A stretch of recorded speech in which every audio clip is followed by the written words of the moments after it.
Praise the lord. దేవునికి మహిమ కలుగును గాక. ప్రభునందు ప్రియమైన దేవుని బిడ్డలందరికీ కూడా క్రీస్తు పేరట నా హృదయపూర్వకమైన వందనాలు తెలియజేస్తున్నాను. ఈ కడవరి దినాలలో, ఈ దుర్దినాలలో, ఈ అపాయకరమైనటువంటి దినాలలో మనము బ్రతుకుతా ఉన్నాం. యేసు క్రీస్తు వారు త్వరగా త్వరితముగా ఆయన మధ్యాకాశములోనికి రాబోతున్నారు.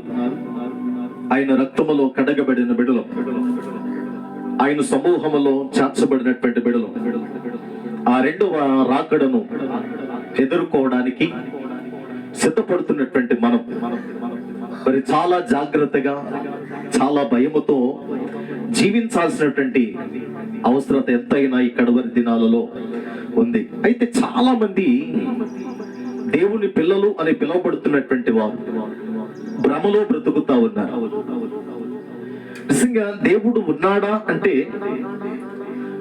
ఆనాడు ఉన్నాడు, ఆనాడు మా జీవితాల్లో ఎన్నో కార్యాలు చేశారు, అనేక మందిని మేము ప్రార్థన చేస్తే అనేక మంది బాగుపడ్డారు, అనేక రకాలైనటువంటి అద్భుతాలు దేవుడు మాలో ఉండి చేశాడు అని సమాధానం చెబుతా ఉంటారు. ఆనాడు కార్యాలు చేశాడు, ఆనాడు నువ్వు ప్రార్థన చేసి అద్భుతాలు జరిగినాయి, ఆశ్చర్య కార్యాలు జరిగినాయి.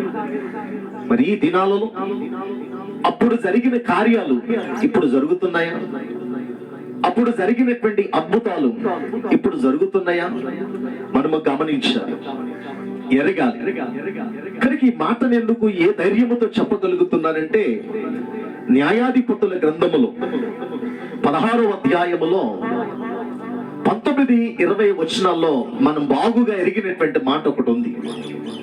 సంసోను అనబడినటువంటి వ్యక్తి ఇశ్రాయేలు ప్రజలకి రక్షకుడిగా, ఇశ్రాయేలు ప్రజలకి నాయకుడిగా ఫిలిష్తీయుల చేతిలో నుండి వారిని రక్షించడానికి, విడిపించడానికి, కాపాడడానికి దేవుడు సంసోనుని నాజీరు చేయబడి, ప్రత్యేకించబడి ఈ లోకానికి ఆయన్ని తీసుకుని వచ్చారు.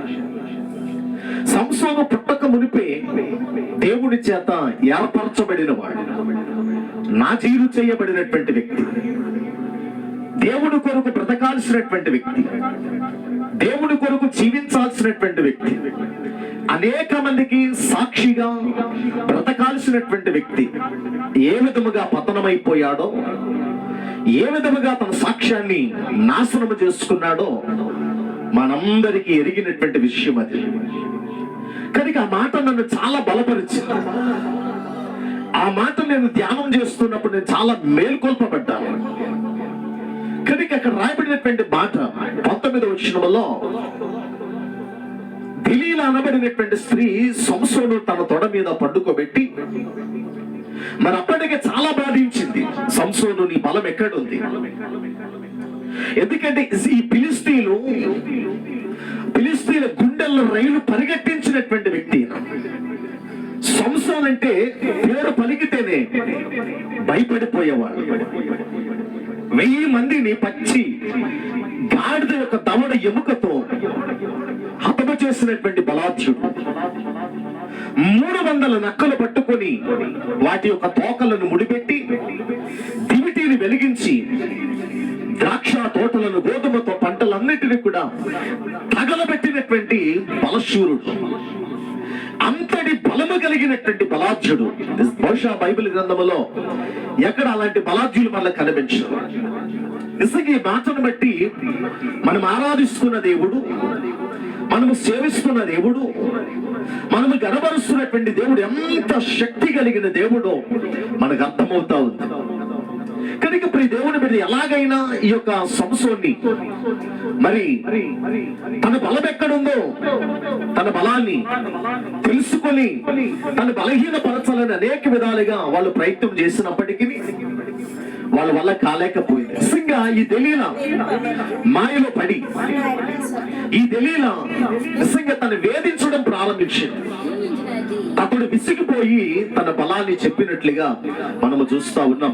కనుక తను తొడ మీద పండుకోబెట్టి నిజంగా చౌరము చేయించి అప్పటికే నిద్రలో ఉన్నాడు. లేపుతా ఉంది, సంసోను ఫిలిష్తీయులు నీ మీద మీదకి వస్తూ ఉన్నారు, లే అని తను తట్టి లేపుతా ఉంది. యథావిధిగా లేచాడు.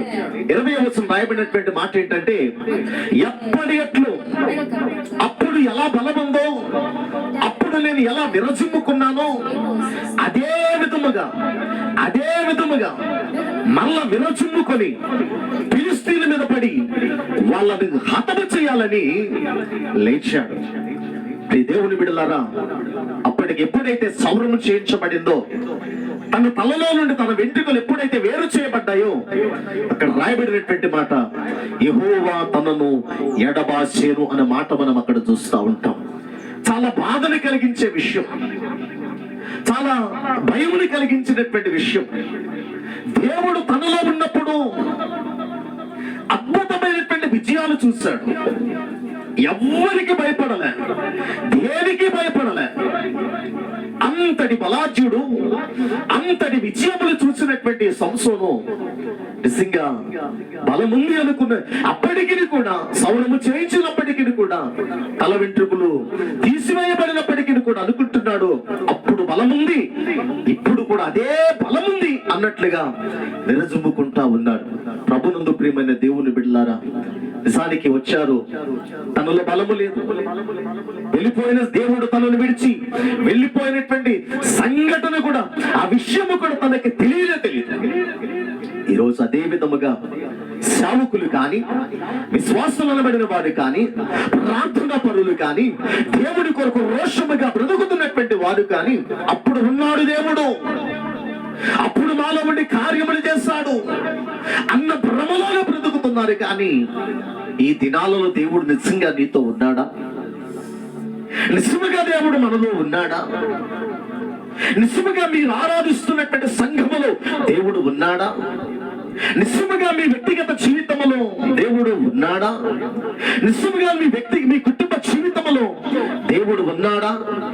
లేకపోతే సంసోను ఎప్పుడైతే తల వెంట్రుకలు వేరు చేయబడ్డాయో, దేవుడు వెళ్ళిపోయినటువంటి సంగతి తెలియకుండానే ఉన్నాడు, అదే భ్రమలో ఉన్నాడు. ఈ రోజుల కుటుంబాల్లో దేవుడు లేకపోయినా, మా కుటుంబంలో దేవుడు ఉన్నాడనే భ్రమ, వ్యక్తిగత జీవితంలో దేవుడు లేకపోయినా దేవుడు ఉన్నాడనేటువంటి భ్రమ, సంఘాలలో దేవుడు లేకపోయినా దేవుడు ఉన్నాడనే భ్రమలో నేటి సంఘాలు, నేటి సేవకులు, నేటి విశ్వాసులు జీవిస్తా ఉన్నారు. జాగ్రత్తగా గమనించండి ప్రియ దేవుని బిడ్డలారా, మనము గమనించాలి, మనము ఎరగాలి. నిజంగా దేవుడు మనలో ఉంటే, దేవుడు మనలో ఉంటే, మనతో ఉంటే, మన కుటుంబంలో ఉంటే, మన సంఘాలలో ఉంటే, మనం అద్భుతమైనటువంటి విజయాలను మనము చూస్తాం. అదే న్యాయాధిపతుల గ్రంథం 6:16 మనము చూస్తాం. దేవుడు మనకి తోడుగా ఉంటే మనకి విజయం ఇస్తాడు. అంతేకాకుండా దేవుడు మనతో ఎక్కడ కూడా ఓటమి పాలు కామను విషయాలు మనము గమనించాలి. ప్రియ సంఘమా, దేవుని బిడ్డలారా, మనందరికీ తెలుసు, అందరి ఎత్తబడాలి, అందరి మధ్యాకాశములో యేసు క్రీస్తు ప్రభుల వారితో ఉండాలి. ఆయన ఆశిస్తా ఉన్నాడు, ఆయన కోరుకుంటా ఉన్నాడు. ఆశించిన స్థాయిలో, ఎత్తబడే గుంపులో, అయ్యా ఎత్తబడ్డానికి మనం అర్హత కలిగిన బిడ్డలుగా ఉన్నామా లేదా? ఈ పగటి వేళ మనలను మనం ఒక్కసారి పరీక్షించుకుందాం. ఒకవేళ యేసుక్రీస్తు ప్రభు ఈ లోకానికి వచ్చి తన సంఘాన్ని తీసుకుని వెళ్ళిపోతే, ఈ లోకములు విడవబడితే మన పరిస్థితి ఏంటి? సంసోనుల నిస్సహాయ స్థితిలో, సంసోనుల ఏమి చెయ్యలేని పరిస్థితుల్లో, దిక్కుమాలిన పరిస్థితుల్లో మనము ఉండాల్సినటువంటి పరిస్థితులు వస్తే జాగ్రత్తగా మనం గమనిద్దాం. అందుకే దేవుడు అంటున్నాడు, కీర్తన గ్రంథము 50వ అధ్యాయము 21వ వచనంట, దిద్దుబాటు నీకు అసహ్యము కదా, ఇదిగో నీవు దొంగని చూచినప్పుడు వాడితో ఏకీభవిస్తున్నావు, వ్యభిచారిని చూసినప్పుడు వాళ్ళతో ఏకీభవిస్తున్నావు, నువ్వు కొండని తోటి సహోదరుల మీద కొండమని చెబుతున్నావు. ఇవన్నీ చేసినాను, దుర్మార్గమైనటువంటి పనులు చేసినాను, దేవుడు నాకేమీ చేయట్లేదు, నాకేమీ కావట్లేదు. దేవుడు మనలాంటి వాడే, మనలాంటి దేవుడే అని నీవు అనుకుంటున్నావు. దేవుడు అంటున్నాడు, ఇవన్నీ నీ ఎదుట వరుసగా ఉంచి నిన్ను గద్దించదను అంటున్నాడు. ఆయన మొదటిగా ఆయన గద్దిస్తాడు, ఆయన మనకి తెలియజేస్తాడు. దైవజనుల ద్వారా, దేవుని వాక్యము ద్వారా ద్వారా దర్శనముల రూపంలో మనకి తెలియజేస్తాడు. ఎప్పుడైతే ఆ స్వరాన్ని విని, ఆ మాటలు విని ఎప్పుడైతే మనం సరిదిద్దుకుంటామో, సరి చేసుకుంటామో, దేవుడు మనతో ఉంటాడండి. దేవుడు నీలో ఉంటాడు. ఆయన విడిచిపెట్టే దేవుడు కాదు.